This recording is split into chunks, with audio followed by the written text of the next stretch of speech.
Hi healthy viewers, welcome to our channel. నేను మీ doctor అంజలి. ఈరోజు మనం topic post traumatic stress disorder గురించి మాట్లాడుతున్నాం. ఇది ఒక మానసిక జబ్బు అండి. దీంట్లో పోస్ట్ ట్రామాటిక్ అంటే ఇంతకు ముందు ఏదైనా జరిగిన విషయాల్ని పదే పదే గుర్తు చేస్తూ ఆ గుర్తు చేసిన సంఘటన మళ్ళీ జరుగుతుందేమో అని భయపడుతూ ఇంకా ఈ జరిగిన సంఘటన ఎవరైనా చెప్తే కానీ వాళ్ళతో మాట్లాడకపోవడం లేదా ఆ ప్లేస్కి ఎక్కడైతే సంఘటన జరిగింటాదో అక్కడ పోకపోవడం అనేది జరుగుతుందండి.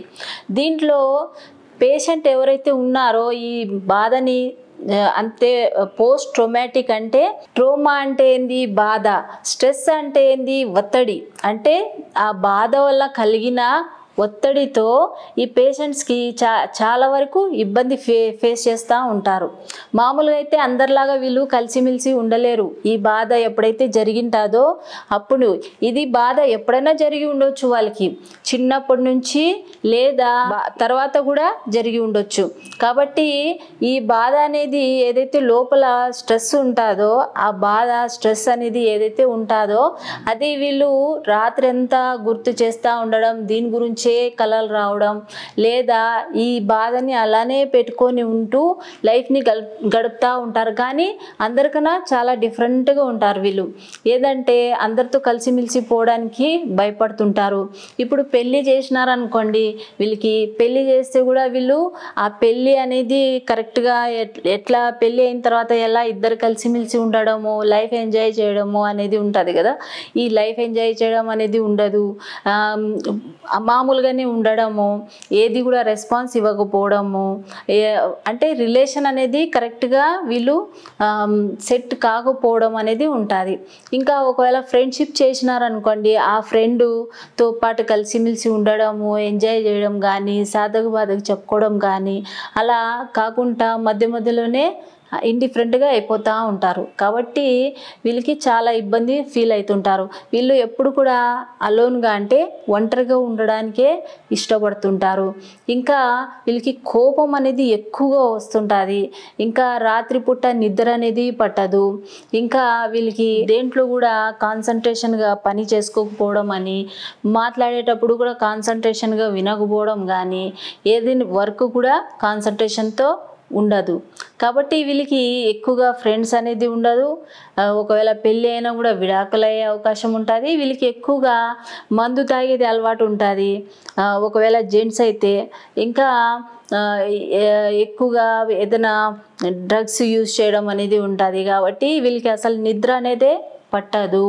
కాబట్టి ఎందుకంటే మళ్ళీ ఆ పీడకల వస్తుందేమో, మళ్ళీ ఆ ఇన్సిడెంట్స్ జరుగుతుందేమో అని భయపడతా ఉంటారు. ఏం ఇన్సిడెంట్స్కి వీళ్ళు ఇంత ఇబ్బంది పడుతుంటారు అంటే, చిన్నప్పుడు ఒకవేళ పిల్లలకి కొట్టడం కానీ, వాళ్ళకి ఇబ్బంది పెట్టడం కానీ, వాళ్ళ ముందనే ఇంకొక అక్కనో చెల్లెలకో వాళ్ళకి ఎక్కువగా ప్రేమించడం, వీళ్ళకి తగ్గించి ప్రేమించడం కానీ, ఇది కూడా ఒక పోస్ట్ ట్రామాటిక్ ప్రాబ్లం కిందకే వస్తుంది. కాబట్టి వాళ్ళు ఈ ప్రాబ్లంకి ఏదైతే అయింటాదో దానికి వాళ్ళే సెల్ఫ్ బ్లేమ్ చేస్తుంటారో. ఇంకా వీళ్ళకి ఎప్పుడు కూడా లైఫ్ మీద హోప్ అనేది ఉండదు.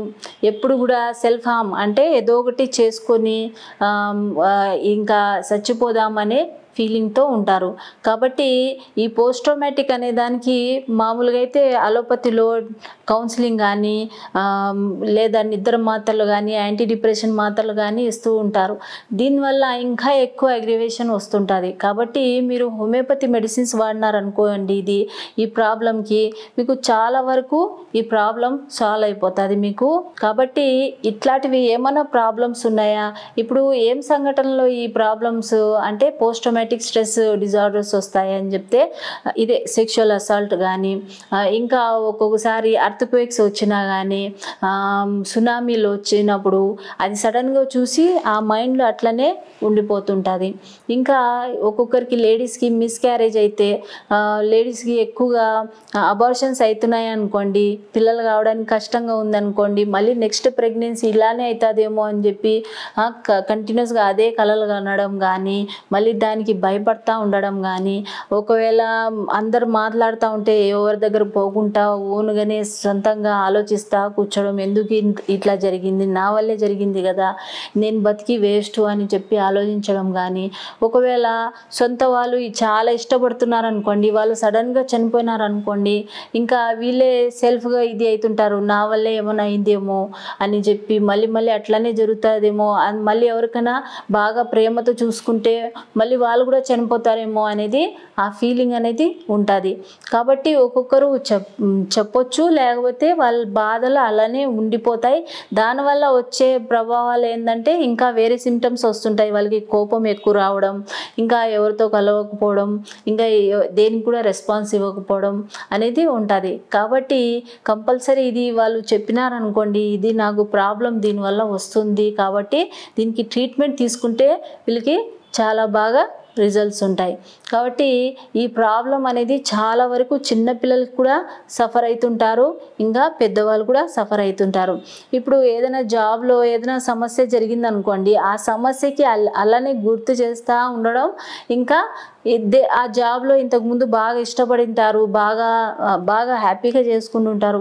తర్వాత ఈ ప్రాబ్లం వచ్చిన తర్వాత వీళ్ళు ఆ జాబ్లో కూడా ఇంట్రెస్ట్ అనేది ఉండదు.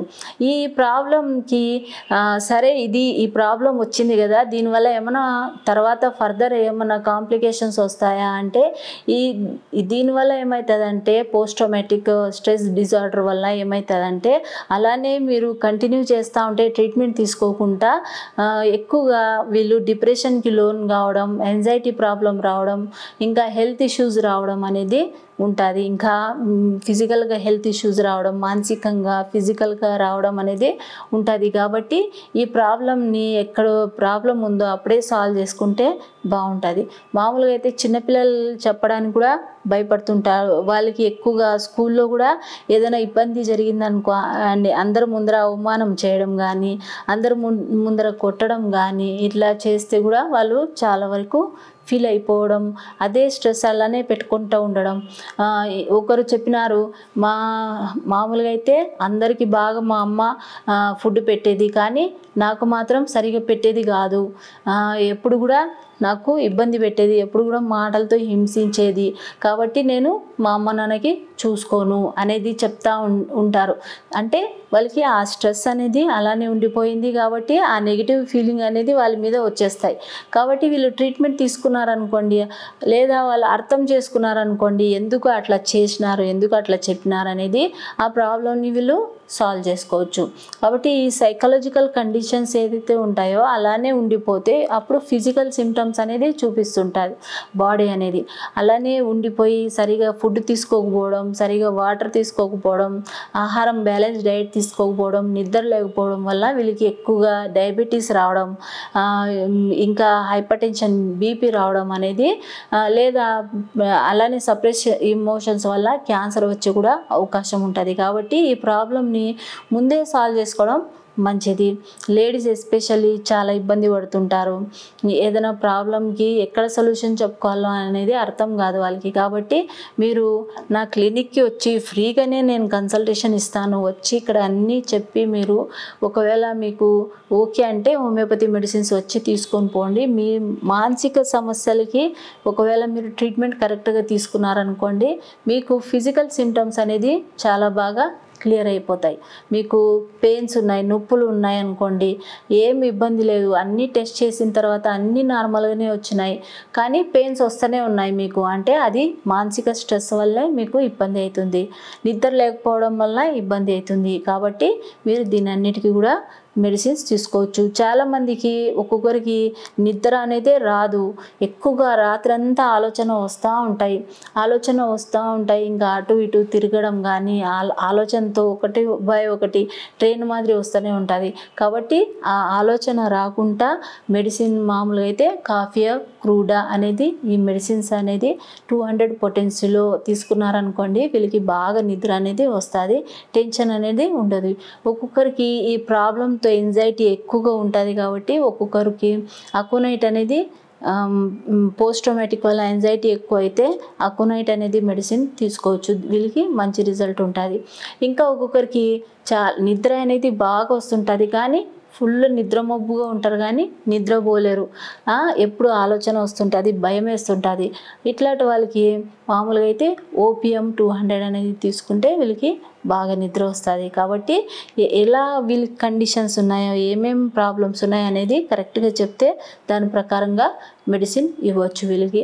ఒక్కొక్కరికి ఏమవుతుందంటే మెనోపాజ్లో ఉన్నప్పుడు లేడీస్కి ఎస్పెషల్లీ అన్నిటికీ ఫీల్ అయిపోతూ ఉంటారు, అన్నిటికీ భయపడుతూ ఉంటారు. ఇప్పుడు నాది ఏజ్ అయిపోయింది కదా, నాది ఇంపార్టెన్స్ అనేది తగ్గిపోయింది కదా అనేది అలా కూడా ఆలోచిస్తూ ఉంటారు.